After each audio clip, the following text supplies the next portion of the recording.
We've looked at some transistor clock radios, or watch radios, that fit in a shirt pocket. Well, today we're looking at one that doesn't.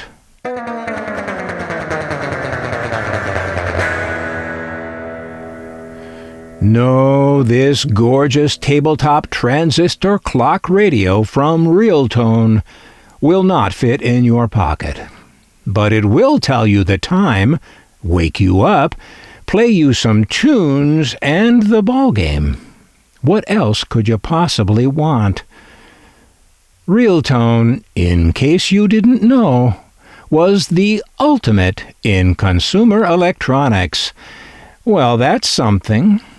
They offered a complete line of transistor radios, as well as radio component parts. Now, this last bit is somewhat curious. Most collectors have come to think of Realtone as just a brand name, a company that had its products built in other companies' factories.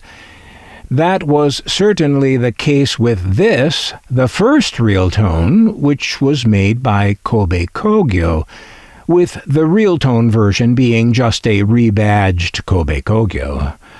But with this claim in this ad of Realtone making component parts, they apparently had some sort of manufacturing capability, likely at or near one of their 3 offices in Japan, in Tokyo, Osaka, and Nagoya.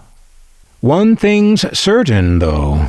They liked to copy Sony products. And who didn't? Realtone's TR-801 model, sometimes called the Electra, did just that, knocking off Sony's very popular TR-610 model. And long after Sony had moved on to other designs, Realtone kept toying with this basic design, adding a pot belly to it, and producing this 8-transistor Comet model. This collector favorite also bears a resemblance to a Marvel radio from Yokohama Shushin Kogyo. Who copied whom, in this case, I can't tell. Obviously, from both radios in this Marvel ad, they were a fan of the round speaker thing, too.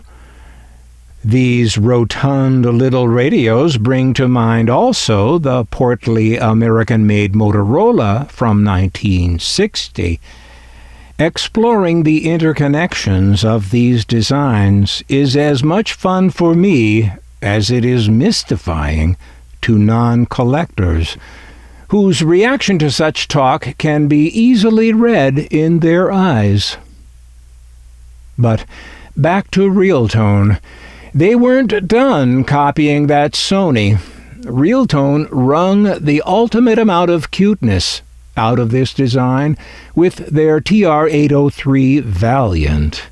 Radio collectors, who as a lot are absolutely awful at coming up with nicknames for these radios, call this one the Blades radio. Later on in the 1960s, Realtone copied yet another Sony radio, their ICR-200, a pioneering model in a couple of ways. First, it was rechargeable with permanently installed batteries, and second, it was one of the first consumer products to employ an integrated circuit. Quick to rip off its look, with neither the rechargeable batteries nor the IC, were the Realistic from Radio Shack and the Sound Design, which is the name Realtone adopted in the 1960s.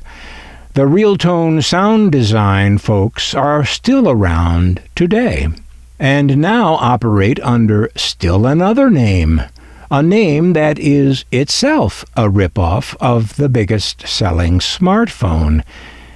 Share in the comments if you know Realtone's present name. They sure liked to change up their logo. Or perhaps they just didn't care about a consistent corporate image. It's hard to tell. And now, completely out of context, a Realtone TV. Well now, back to the clock radio.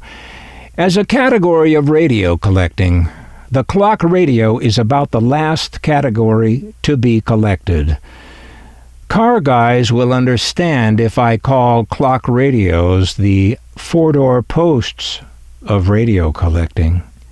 But there were some beauties. And in the mid-century transistor era, perhaps none more beautiful than this Realtone.